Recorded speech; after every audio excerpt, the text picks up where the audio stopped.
લક્ષ્મણ જીની થાય દીવડા જગમગ જગમગ થાય લક્ષ્મણ જીની થાય દીવડા જગમગ જગમગ થાય આરતી શત્રુઘ્નની થાય દીવડા જગમગ જગમગ થાય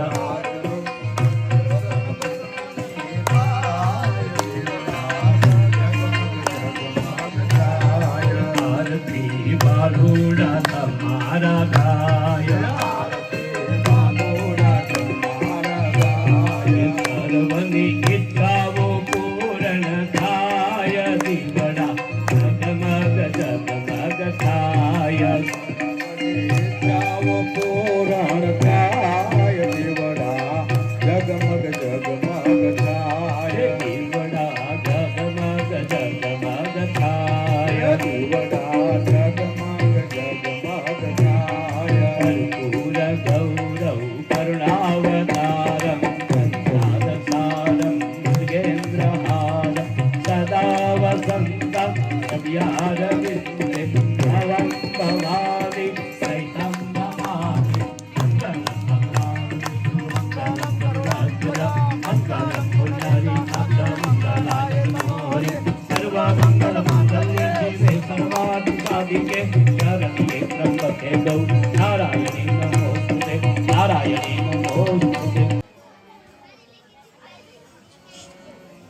સખત પેરાબંધી રાખી છે કે આ 8મા સંતાનનો જન્મ થાય એટલે ખાસ ધ્યાન રાખજો. પણ આ તો પરમ કૃપાળુ પરમાત્મા ચતુર્ભુજ રાત્રે પધાર્યા, દેવકી માને દર્શન આપ્યા, વસુદેવને એ કીધું કે હે પિતાશ્રી, હે માતાજી, તમે નિશ્ચિત રહેજો અને મારો જન્મ થાય ત્યારે મને ગોકુળ રાત્રે મૂકી આવજો. ક્યાં? યશોદાને પેટે માયા જન્મશે, માયાને લઈને આવજો. આ પ્રમાણે કઈ ભગવાન ચતુર્ભુજનું રૂપ અંતર ધ્યાન કરી નાનું બાળક થયું. પણ વસુદેવે એક ટોપલો તૈયાર કર્યો, ટોપલામાં રૂ નાખી અહીંયા ભગવાનની કૃપાથી બંધનો તૂટી ગયા. માથે ભગવાનને પધરાવ્યા. યમુનામાં 2 કાંઠે આવી અને માથે ટોપલો હતો. એ ટોપલાને લઈ યમુનાજીના ચરણ સ્પર્શ કરવા જતા હતા અને ત્યારે અંદરથી કૃષ્ણએ કીધું કે હે યમુના,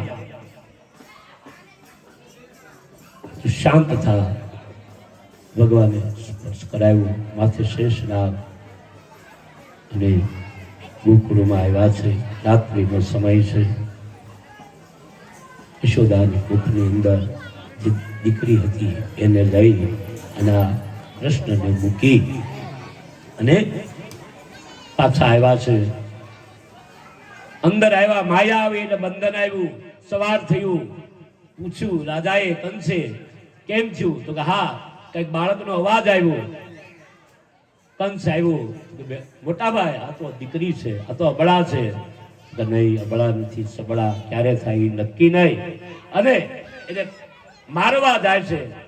અટહાસ્ય કરી આકાશમાં ગઈ કે હે કંસ, તારો કાળ જન્મી ચૂક્યો છે. આયા મથુરામાં કંસને છોડી આપણે હવે ગોકુળમાં જવાનું છે. અને આયા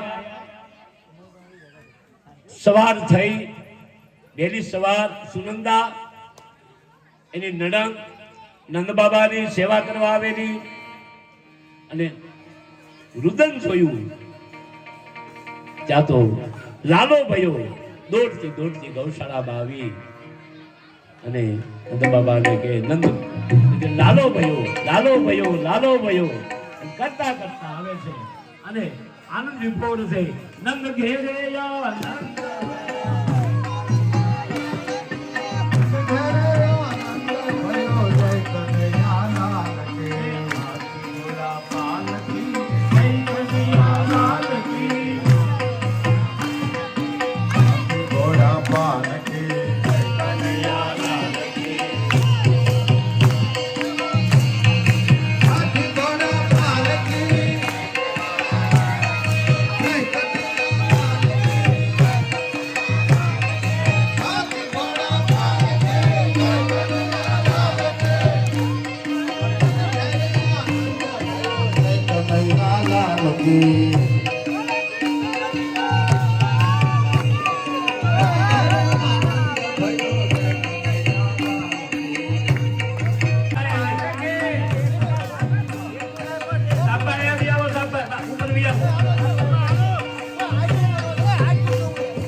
દ્વારકાધીશ બાલકૃષ્ણ લાલ કી ગોવર્ધન નાથ કી